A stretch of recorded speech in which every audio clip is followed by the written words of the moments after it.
Price allot. கர்த்தரும் இரட்சகருமாகிய இயேசு கிறிஸ்துவின் இனிதான நாமத்திலே வாழ்த்துகிறேன். கர்த்தர் உங்களை ஆசீர்வதிப்பாராக. இந்த இனிய நாளை காண செய்த தேவாதி தேவனுக்கு ஸ்தோத்திரம் உண்டாவதாக. லூக்கா எழுதின சுவிசேஷம் 5வது அதிகாரம் 5வது வசனம். அதற்கு சீமோன், ஐயரே, முழுவதும் நாங்கள் பிரயாசப்பட்டும் ஒன்றும் அகப்படவில்லை, ஆகிலும் உம்முடைய வார்த்தையின்படியே வலையை போடுகிறேன் என்றான். இந்த அதிகாரத்தில் ஆரம்பம் முதல் வாசிக்கும் பொழுது அநேக ஜனங்கள் தேவ வசனத்தை கேட்கும்படியாக இயேசு கிறிஸ்துவினிடத்தில் கடந்து வருகிறார்கள். அதை பார்த்த இயேசு கிறிஸ்து அங்கே இருந்த படகுகளில் ஒன்றில் ஏறி போதகம் பண்ணுகிறார்.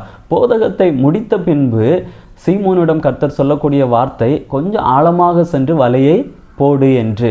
அதற்கு சீமோன் பிரதியுத்தரமாக சொல்லக்கூடிய வார்த்தை தான், ஐயரே, முழுவதும் நாங்கள் பிரயாசப்பட்டும் ஒன்றும் அகப்படவில்லை, ஆகிலும் உம்முடைய வார்த்தையின்படியே வலையை போடுகிறேன் என்றான் என்று சொல்லப்பட்டிருக்கிறது. இங்கே பேதுரு முழுவதும் பிரயாசப்படுகிறார், ஆனால் பிரயாசப்பட்டு ஒன்றும் அகப்படவில்லை. ஏனென்றால் இயேசு கிறிஸ்து அந்த படகில் இல்லை. இப்பொழுது படகில் ஏறின பிறகு இயேசு கிறிஸ்து சொல்லுகிறார், இப்பொழுது நீ வலையை போடு என்று. சீமோன் சொல்லக்கூடிய வார்த்தை, உம்முடைய வார்த்தையின்படியே வலையை போடுகிறேன். அப்படி போட்ட பொழுது அங்கே 2 படகுகள் அமிழத்தக்கதாக மீன்கள் அகப்படுகிறது. நம்முடைய வாழ்க்கையிலே அநேக பிரயாசப்படுகிறோம். இயேசு நம்முடைய வாழ்க்கையில் இல்லாமல் நம்முடைய பிரயாசங்களில் எந்த பலனையும் நாம் பெற்றுக்கொள்ள முடியாது.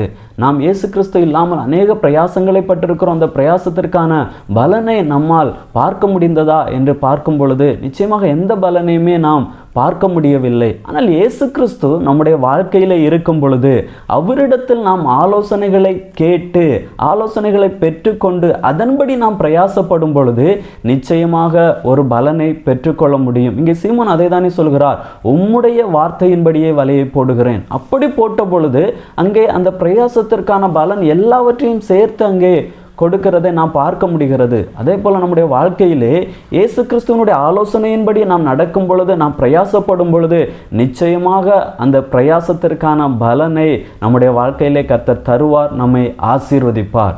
ஜெபிக்கலாமா? நல்ல தகப்பனே, உம்மை நன்றியோடு உம்மை துதிக்கிறோம், உம்மை ஸ்தோத்தரிக்கிறோம்.